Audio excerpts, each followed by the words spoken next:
ஒருவேளை இவன் பேயா இருப்பானோ என்று மனதிற்குள் நினைத்த ராகவிற்கு பயம் அவனை சூழ்ந்து கொண்டது. ராகவின் கழுத்தை இறுக்கிக் கொண்டே, ஒழுங்கு மரியாதையா அனுராதா எங்கன்னு நீ சொல்ற, இல்ல இன்னும் 5 செகண்ட்ல உன் உயிர் பிரிஞ்சிடும் என்று மிரட்டினான் விக்ரம். என்னை விட்டு, நான் சொல்றேன் என் அக்கா எங்கன்னு நான் சொல்றேன். அனுராதா இப்பதான் வாஷ்ரூம் போயிருக்கா, வேற எங்கேயும் அவ போகல, அவ இங்கதான் இருக்கா என்று ராகவ் சொன்ன மறு நிமிடம் விக்ரம் அவனை ஒரே குத்தி தூக்கி வீசினான். வாஷ்ரூம் முன்னால் அவன் வந்த சமயம் அங்கிருந்து ஒரு பெண் வெளியே வந்தாள். தன் கையில் இருந்த செல்போன் டார்ச்சியின் உதவியுடன் அவளை பார்க்க அவள் அனுராதா என்பதை அவன் மிக தெளிவாக கண்டு கொண்டான். விக்ரம் அவளை தாக்க ஓடி வந்த சமயம் அவளுக்கு முன்னால் 2 முகமூடி வீரர்கள் வந்து நின்று அவனை தடுத்து நிறுத்தினர். அனுராதா இதுதான் சமயம் என்று யோசித்து வேகமாக மாடிப்படிகளில் இருந்து கீழே இறங்கி அவளது காரை நோக்கி சென்றாள். அனுராதாவை நோக்கி விக்ரம் ஓடி வந்த சமயம் அவனை 10-15 வீரர்கள் சுற்றி வளைத்து கொண்டனர். அந்த சமயம் திடீரென சற்று நேரத்திற்கு முன் தான் சண்டை போட்ட ஒரு ரூமில் இருந்து பாம் பிளாஸ்ட் ஆகும் சத்தம் கேட்டது. அதற்கு காரணம் அனுராகா தான். கீழே வந்தவள் எப்படியாவது தன்னை கொல்ல வந்த அவனை கொன்றுவிட வேண்டும் என்று முடிவோடு மேலே பாம் பிளாஸ்டிங் செய்யுமாறு தனது அருகில் இருந்த செக்யூரிட்டியிடம் விரல் மூலம் சைகை செய்தாள். அந்த ரூமிற்குள் ராகவ் விக்ரம் கையில் அடிபட்டு வலியில் துடித்து கொண்டிருந்தான். இருந்தாலும் எங்கே அவனை காப்பாற்ற போய் தன் உயிர் போய்விட்டால் என்ன செய்வதென்று யோசித்தவள் தன் உயிர்தான் முக்கியம், அவன் செத்தாலும் கவலை இல்லை என்ற முடிவில்தான் பாம் பிளாஸ்டிங் செய்ய சொல்லி இருந்தாள்.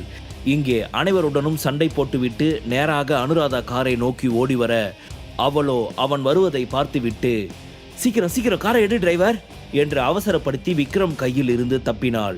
இருப்பினும் இங்கு அபினவும் அவனுடைய ஆட்களும் தரையில் விழுந்தவாறு வலியில் துடித்துக் கொண்டிருந்தனர். மெதுவாக தன்னை தாங்கி பிடித்தவாறு எழுந்து நின்ற அபினவ் விக்ரமை பார்த்து, சாரி மிஸ்டர் விக்ரம், நாங்கள் எவ்வளவோ ட்ரை பண்ணோம், ஆனால் அவங்க ஆளுங்க எல்லாருமே நம்ம ஆளுங்களோட ரொம்ப வெல் ட்ரைன்டு பர்சனாக இருக்காங்க. அதுலேயும் அந்த முகமுடிக்காரன் புயல் மாதிரி எல்லாத்தையும் தாக்குறான். அவன் அனுராதா பக்கத்தில் யாரையுமே நெருங்க விட மாட்டேங்கிறான்.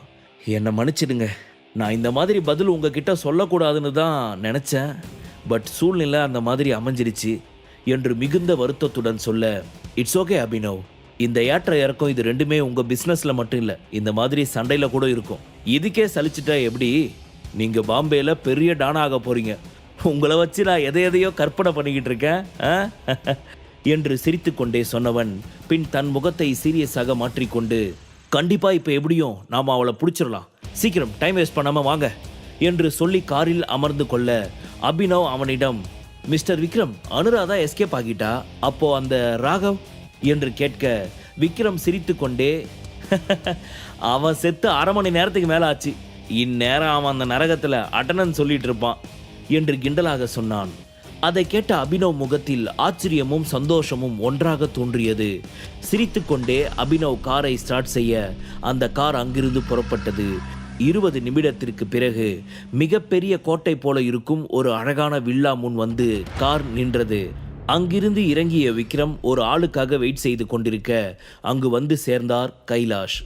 விக்ரம் சார், நீங்கள் சொன்ன மாதிரி நான் நல்லா விசாரித்து பார்த்தேன், ஆனால் என்னால் எந்த ஒரு இன்ஃபர்மேஷனும் கலெக்ட் பண்ண முடியல என்று சொல்ல விக்ரம் ஏமாற்றமான முகத்தோடு, அது எப்படி எந்த இன்ஃபர்மேஷனும் இல்லாமல் போகும் என்று கேட்க, இல்லை விக்ரம் சார், ரெட்டி குடும்பத்தாளுங்க யாருமே இங்கே இல்லை, எல்லாருமே எங்கேயோ போயிட்டாங்கன்னு நினைக்கிறேன் என்று சொல்ல அதை கேட்ட அபினவுக்கும் விக்ரமிற்கும் அத்தனை ஆச்சரியம். என்னது, ரெட்டி குடும்பம் யாருமே இல்லாமல் நைட்டோட நைட்டாக காலி பண்ணி போயிட்டாங்களா?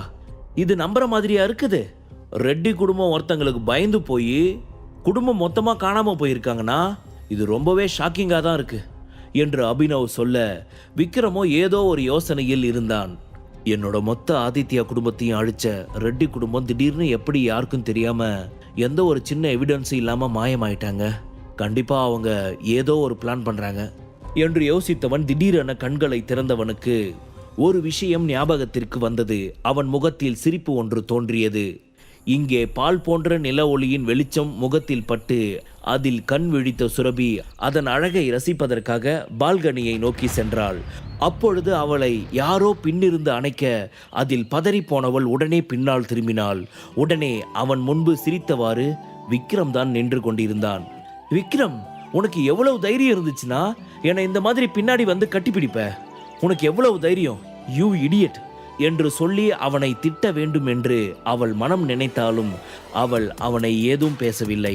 அதற்கு மாறாக இப்பொழுது அவள் ஏதும் பேசாது அவனை அணைத்திருந்தாள். அவளின் இந்த நடத்தை விக்ரமிற்கு கூட ஆச்சரியமாக இருந்தது. என்ன பேபி, மாமாவை ரொம்ப மிஸ் பண்ணியா? அதான் என் மேல உனக்கு லவ் வந்துடுச்சா என்று கிண்டலாக கேட்க தன் குண்டு கண்ணை உருட்டி முறைப்பான பார்வை ஒன்று மட்டுமே அவனுக்கு அவளிடமிருந்து பதிலாக கிடைத்தது. என்ன பேபி, இப்ப மாமா உங்ககிட்ட என்ன கேட்டுட்டேன்னு இப்படி முறைக்கிற? என்ன மிஸ் பண்ணியான்னு தானே கேட்டேன், அதுக்கெல்லாமா இப்படி முறைப்பாங்க? இல்ல நான் வேற ஏதாவது தப்பா மாத்தி கேட்டுட்டனோ? ஒருவேளை மிஸ் பண்ணியான்னு கேட்டதுக்கு பதிலா என்ன லவ் பண்ண ஆரம்பிச்சிட்டியான்னு கேட்டிருந்தா நீ சந்தோஷப்பட்டிருப்பியோ என்னவோ என்று மேலும் அவளை கிண்டல் செய்ய ஆரம்பித்தான். செல்லமாக சினுங்கிக் கொண்டே அவனது மார்பில் மாறி மாறி அடிக்க ஆரம்பித்தாள். பேபி, ஒன்லி ரைட் சைடில் மட்டும்தான் அடிக்கணும், தப்பி தவறி உன் கை லெஃப்ட் சைடு போயிடக்கூடாது, சரியா என்று அவன் வான் செய்வது போல் சொல்ல அவளோ ஒன்றும் புரியாமல் எதற்காக என்பதை போல ஒரு பார்வை பார்த்தாள். அவள் மனதிற்குள், ஒருவேளை உனக்கு லெஃப்ட் சைடில் ஏதாவது அடிபடிச்சா என்ன, அதனாலதான் வலிக்குதுன்றதால என்ன அந்த சைடு அடிக்கக்கூடாதுன்னு சொல்றானோ என்று நினைத்தவளின் மனதிற்குள் லேசாக வருத்தம். அதே சமயம் அவனுக்கு என்ன ஆனது என்ற பதட்டமும் தோன்றியது. அதை அவனிடமே வாய்விட்டு, என்னாச்சு விக்ரம், எதுக்காக அந்த சைடு அடிக்கக்கூடாதுன்னு சொல்ற என்று கேட்டாள். ஐயோ, நீ இந்த அளவுக்கு பதட்டப்படுற அளவுக்கெல்லாம் ஒன்றும் இல்லை. நீ அந்த சைடு அடிச்சனா உனக்கு தான் வலிக்கும். ஏன்னா இப்போ என்னோட ஹார்ட்டுக்குள்ள நீ தானே பேபி இருக்க என்று சொன்னவாறு விக்ரம் அவளை மேலும் இறுக்கி அணைக்கி போக சுரபியோ அவனை வெட்டவா குத்தவா என்பதை போல முறைத்தாள். ஓகே பேபி, கூல் கூல், நான் இந்த மாதிரி எல்லாம் பேசல. ஆனா உன்னை நான் கேட்கறதுக்கு மட்டும் கரெக்டா ஆன்சர் பண்ணு. நீ என்ன லவ் பண்ண ஆரம்பிச்சிட்டு தானே, அதை மட்டும் ஆமா சொல்ல என்று விக்ரம் கேட்க அவளிடம் இருந்து எந்த ஒரு பதிலுமே வரவில்லை. அமைதியாகவே அவனை பார்த்தவாறு நின்று கொண்டிருந்தாள். என்ன பேபி, நான் கேட்டுக்கிட்டே இருக்க, நீ எந்த பதிலும் சொல்லாம அமைதியா இருக்க. இதை நான் எந்த மாதிரி எடுத்துக்கிறது? எஸ் ஆர் நோ என்று கேட்க அப்பொழுதும் அவளிடம் இருந்து எந்த ஒரு பதிலும் வரவே இல்லை. சரி, நீ இப்படியா அமைதியாயிரு, அதுக்கான பதிலை நானே கண்டுபிடிச்சுக்கிறேன் என்று சொன்னவன் அவளை குறும்பாய் பார்த்து சிரித்தவாறு, நான் இப்போ உன்னை கிஸ் பண்ண போறேனா? படார் என்று கண் விழித்தாள் சுரபி. தன்னை சுற்றி என்ன நடக்கிறது என்று புரியாமல் ஒரு நிமிடம் முடித்தவள் அப்பொழுதுதான் சற்று முன் நடந்த அனைத்தும் கனவு என்பதை உணர்ந்து கொண்டாள். தனக்கு ஏன் இப்படி ஒரு கனவு என்று குழம்பினாள். தூங்க நினைத்தாலும் அவள் கண்களுக்கு தூக்கம் எட்டா கனி போல இருந்தது. முழு கதையையும் கேட்டு மகிழ பாக்கெட் FM ஆப்பை டவுன்லோட் செய்யுங்கள். லிங்க் டிஸ்கிரிப்ஷனில் கொடுக்கப்பட்டுள்ளது.